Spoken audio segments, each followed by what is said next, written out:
सासे अंगहानि सुबुङा एरैनो जिरायना थायालासिनो गावनि जिउ खुंनायनि राहा खालामना लादों। थारैनो बाख्नायनांगोन। अंगहानि होननानै गावखौ सानालासिनो गावनि जिउ खुंनायनि सुबिदा खालामनानै लादों सासे लेफामिन्स मुंनि अंगहानि सुबुङा। गाव हारसिंनो गावनि जिउ खुंनायनि थाखाय गंसे गला होनानै लादों लेफामिन्स मुंनि अंगहानि सुबुङा। अंगहानिखाय जेबो मावनानै जानो हायै थासारियावब्लाबो गंसे गला होनानै गावखौ फोथांनानै लाखिनायनि सुबिदा खालामना लादों लेफामिन्सआ। अंगहानिब्लाबो सान्द्रि, संग्राय, जेखाइ खबाइ बायदि आइजेंफोरखौबो हेबनो हायो। नाथायब्ला गोजान लामा हान्थिनो हायैखाय जायगायावनो फाननांगौ जायो। बयबो लामाजों थांलाय फैलाय खालामग्रा सुबुङा लेफामिन्सनि गला होनानै जिउ खुंनायखौ नोजोर होलाङो। बेबादिनो सासे समाज सिबियारि नबिन गयारिनि नोजोराव लेफामिन्सनि गला होना खस्थ' खालामना जिउ खुंनाया गोग्लैयो। बेखौनो नोजोर लाखिनानै समाज सिबियारि नबिन गयारिया लेफामिन्सनि जिउ खुंनायखौ अनखांना दिनै लेफामिन्सनो अनसुंथाइ होना हेफाजाब होफैदों। बेबादिनो समाज सिबियारि नबिन गयारिया दखानाव फाननो थाखाय फानजाग्रा बायदि जाग्रा मुवा बेसादफोर बायनानै होफैदों। खोब दुखुनांथावदि लेफामिन्सआ दिनैसिम सरकारनि गुबुन गुबुन मावथांखिनि एसेबो अनसुंथाइ मोनाखै। बेनिखायनो 24 नं सालबारि बियाबनि TCLCCनि मासिगिरि बिन'द मोसाहारिखौ लेफामिन्सनो सरकारनि अरुणोदय मावथांखिखौ होनो थाखाय खावलायदों नबिन गयारिया। लोगोसेनो जाला डेभेलपमेन्ट ब्लकनि अफिसारखौबो लेफामिन्सनो मोनसे सुबिदा खालामनानै होनो थाखाय खावलायदों। खुलुमबाय, आंनि मुङा नबिन गयारि।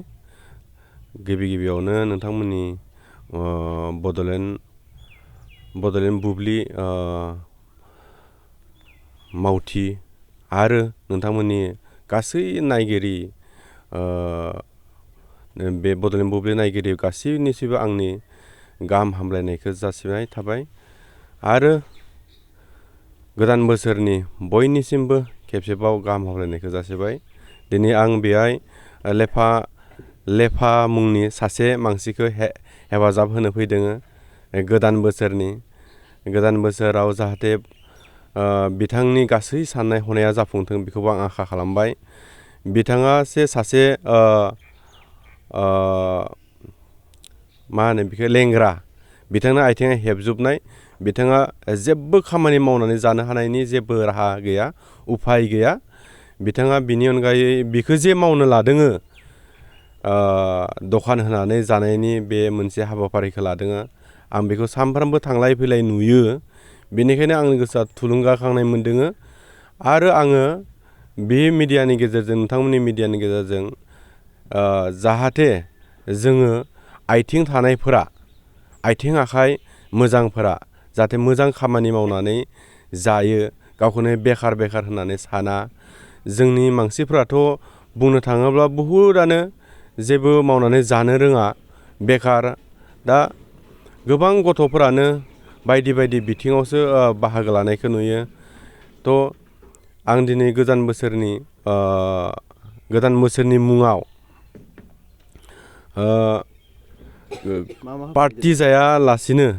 पार्टि जानायखौ लायालासिनो आङो दिनै बे हाबाफारिखौ लादों आरो।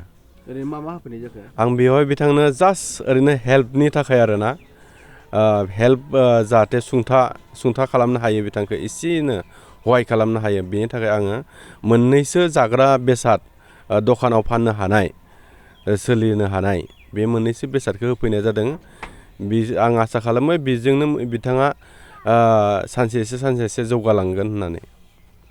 सरकारफोरनिफ्राय माबाफोर मोनदों ना मोनाखै? सरकारनिफ्राय आङो जेबो मोनाखै, थेवब्लाबो आङो गोसो गुदुं जानानै होफैदों आरो। माने मानसिया लेफायाथ' दा आंनि मोनथिनायाव सरकारनि जेबो मोनाखै। दा आङो दा आं सरकारखौ खावलायगोन आरो जोंनि TCLC बिन'द मोसाहारिखौ आङो खावलायगोन जाहाथे बिथाङा मा होनो बेखौ अंगनबादि अरुणोदय स्किमखौ जाहाथे बानायनानै होयो। आङो बेखौ खावलायगोन आरो बिन'द मोसाहारि बिथांखौ। आरो लोगोसेनो आङो जोंनि जाला डेभेलपमेन्ट ब्लकनि अफिसारखौबो आं खावलायगोन आरो बिथांखौबो आङो बुंगोन बिथांनो जाहाथे अरुणोदय स्किमखौ बानायनानै होयो। बिथाङा जेबो राहा गैखाया, साइकेलबो सालायनो रोङा ओरैनो थाबायनोथ' हाखायानो थगन थुनासो थाबायो बेखौ नायनानै आङो दिनै गावखौनो जोबोद गोजोननाय मोन्दों जे बिथाङा मोनसे मोजाङै फिसाब्लाबो दखान होनो फैदों। जायगाया मा जायगानि? बेयो जोंनि खासिबारि सालबारिनि आन्दाराव आंनि गामियाबो खासिबारियावनो बिदिनो आङो हदाय थांलाय फैलाय बे लामाजों खालामो आङो सालबारियाव थायो न'निफ्राय थांलाय फैलाय खालामबाय थायो। ओरैनो बेखौबो आं बांद्राय मिथिया बिथाङा मा बिमा दंनो बिफा गैया ओमफ्राय गाव ओरैनो बेबायदिनो आरो जोबोर खस्थ'यै दङ बिथाङा खस्थ'यै थायो सिगांनिफ्रायनो आं बेखौ नुबोबाय दङ खस्थ'यैनो दङ।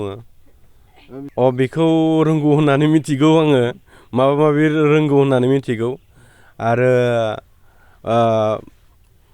बिथाङा लोगोफोरजोंबो जोबोद मोजां माबा खालामलायो आरोना लोगोफोरजों कपारेसन खालामलायो खोथा बाथ्रा बयबो अनो बिथांखौ बेखिनियानो।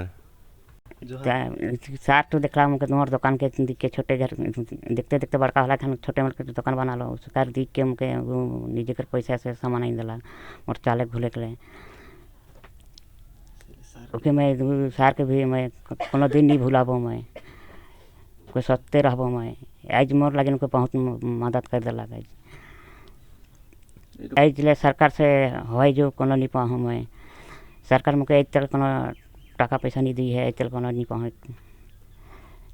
बनान चेपा बनान सरकार पे डाला मान घर के थोड़ा मोटे काम करन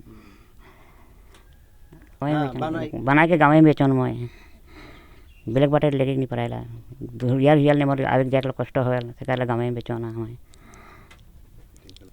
मैं सरकार के अनुरोध करा थन मैं जे मुझे सहायता कर दो थोड़े मोर आगे नहीं पीछे नहीं क्यों नहीं मोर एखन मैं छोटे मोटे दुकान बना के चला थन। সকলোকে সৰ্বপ্ৰথম নিউ ইয়াৰৰ সকলোকে 2023 সকলোকে শুভেচ্ছা থাকিল।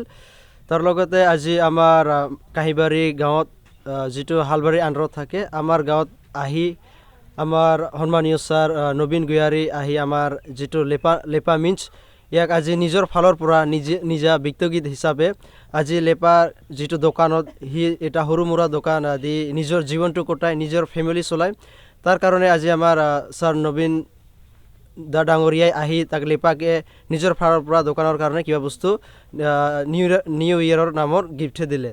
তাৰ লগতে আমি আজি চৰকাৰক আহি আমি বিনম্ৰ অনুৰোধ কৰিব খোজোঁ যে যাতে কি লেপা মানে এনেধৰণৰ মানুহ যে সি খোজকাঢ়িব কষ্ট মষ্টে পাৰে সি লেঙেৰা আছে কাৰণ সি যদি লেঙেৰা আছে সি দোকান দিয়ে চলায় নিজৰ ফেমিলিটো আৰু সি কিছু হাতৰ কামো জানে যেনেকৈ চেপা দৰ্জা চালিনী এইবিলাক মানে বনাই নিজে গাঁৱতে বিক্ৰী কৰে কাৰণ সি লেঙেৰা আছে কত দূৰত লৈ যাব নোৱাৰে বজাৰত লৈ যাব নোৱাৰে সি মানে এইবিলাক বস্তু বনাই নিজে গাঁৱতে বিক্ৰী কৰে।